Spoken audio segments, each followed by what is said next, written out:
Halo, selamat siang. Balik lagi dengan gue Omar di Gendut. Gue lagi semangat nih ya karena uh, partner YouTube udah terhubung lagi. Kemarin sempat off gara-gara gue kena ban ya. Jadi gue semangat nih ya hari ini ya bikin video maraton ya teman-teman. Uh, gue mau bahas sedikit mengenai biaya-biaya yang bisa dikurangin ketika proses kreditnya teman-teman. Perlu dicermati ya, ada biaya-biaya ketika proses kredit teman-teman pasti keluar biaya dong, pasti ya kan. Banyak biaya provisi, administrasi, asuransi, pengikatan jaminan. Ya, itu utamanya sih seperti itu ya, biaya-biaya seperti itu. Ada juga biaya appraisal kalau teman-teman punya jaminan kredit yang misalkan di luar kota atau kredit teman-teman memang besar sehingga jaminannya butuh di appraise sama pihak independen, pihak ketiga bisa ya. Nah, gue bakal sebutin biaya-biaya apa yang bisa dikurangin teman-teman ya. Biar apa? Biar ketika teman-teman proses kredit itu bukan berarti murah sekali enggak juga, tapi reasonable ya. Jadi masuk akal gitu ya. Kreditnya sekian, biayanya sekian gitu ya. Jadi biaya apa yang bisa dinego ya? Nih gue sebutin yang pertama biaya provisi teman-teman ya. Teman-teman coba ketika yang teman-teman proses kredit tanya provisinya berapa Pak? Rata-rata 1% ya. Bisa dikurangin nggak sih? Coba mulai dinego bisa nggak 0,5%? Kalau teman-teman ngajuin KPR, Pak ada promo nggak Pak?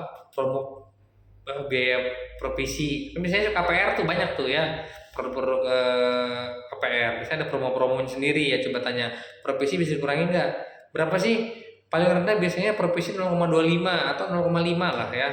Kalau satu standar ya. Ada juga yang 2% ada kalau KTA ya 2% seperti itu ya. Provisi ya yang pertama. Yang kedua yaitu biaya asuransi, asuransi kebakaran, asuransi jiwa. Coba teman-teman tanya ke banknya, Pak, ini asuransi kebakaran ketika kredit setuju misalnya ada tuh ya polisnya, bukan polisnya sih, semacam persetujuan dari asuradur ya asuransinya ya, bahwa bapak yang diasuransikan apa aja ini ya.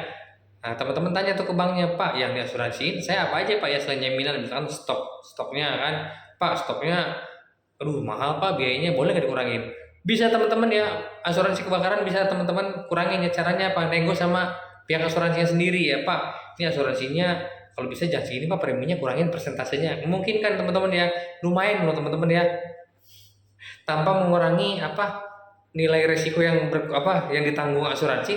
Teman-teman bisa ngasilin persentase preminya ya, coba aja ya iseng-iseng kan berhadiah, siapa tahu preminya bisa dikurangin persentasenya, bisa aja ya kan, misalkan 2% jadi 1,75%. Kalau pengalinya stok 1 miliar kan lumayan ya kan, seperti itu. Yang kedua itu asuransi. Yang ketiga biaya pengikatan teman-teman ya, coba nego biaya pengikatan not ke apa jaminan ya. Negonya nggak lewat banknya juga nggak apa-apa. Jadi teman-teman izin dulu ke petugas bank, apa saya mau nego dong asuransi apa biaya pengikatan ke notaris langsung, boleh nggak? Boleh teman-teman ya. Jadi teman-teman ajukan nego biayanya, Pak misalkan kredit teman-teman 300 juta, ternyata biaya pengikatannya 10 juta. Pak kan kredit saya 300 juta Pak, kalau 10 juta kayaknya ketinggian nggak sih Pak? Bisa dikurangin nggak? Paling nggak 5 juta atau 6 juta. Nanti pihak notarisnya bisa biasanya ini nanti apa? Hitung-hitung lagi tuh ya, hitung-hitung lagi biasanya turun tuh ya, lumayan teman-teman ya, misalnya turunnya 3 juta 4 juta lumayan loh ya kan, siapa tahu bisa buat apa kan, bisa buat cicilan atau buat dana blokir kan lumayan ya enggak.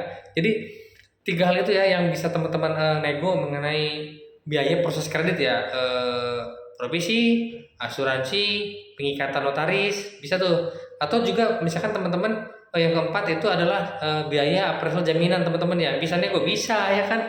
Teman-teman misalkan jaminan nih dicek terus keluar biaya dari pihak ketiganya bukan dari banknya ya, semua biaya yang bisa dinego itu enggak juga semua ya, dari bank juga ada provisi. Nah teman-teman tanya tuh ke appraisal, Pak biayanya berapa, misalkan Pak kan saya satu titik Pak, satu titik 5 juta Pak, aduh jangan Pak 5 juta Pak kemahalan ya, bisa turunin tuh sama pihak KJPP-nya, namanya KJPP ya, penilai apa appraisal jaminan teman-teman di luar bank ya, kanan bank ya, KJPP namanya. Bisa dikurangin tuh dari kan 5 juta jadi 3 juta jadi 4 juta kan lumayan ya kan teman-teman ya, lumayan. Jadi ketika teman-teman dapat kredit itu ya optimal gitu loh ya, jadi nggak banyak potongan-potongan. Jadi 4 tuh, jadi tambahannya satu lagi ya, provisi, asuransi, pengikatan notaris, sama biaya appraisal independen KJPP ya, bisa dikurangi tuh teman-teman ya. Mudah-mudahan jadi apa ya, ketika dapat kredit tuh masuk akal, itu biayanya masuk akal, teman-teman dapat kredit masuk akal, karena di biaya bank juga ada lagi ntar apa, blokiran kan, blokirannya juga 2 kali angsuran lumayan kan, 1 kali angsuran sekali 5 juta diblokirnya 10 juta kan, 10 juta nggak kepake duitnya ya, Walaupun dua angsuran itu bisa dipakai buat dua angsuran terakhir teman-teman nanti ya. Itu ya teman-teman, biaya-biaya yang bisa dikurangin ya ketika proses kredit. Mudah-mudahan bermanfaat ya. Sampai ketemu lagi di video selanjutnya.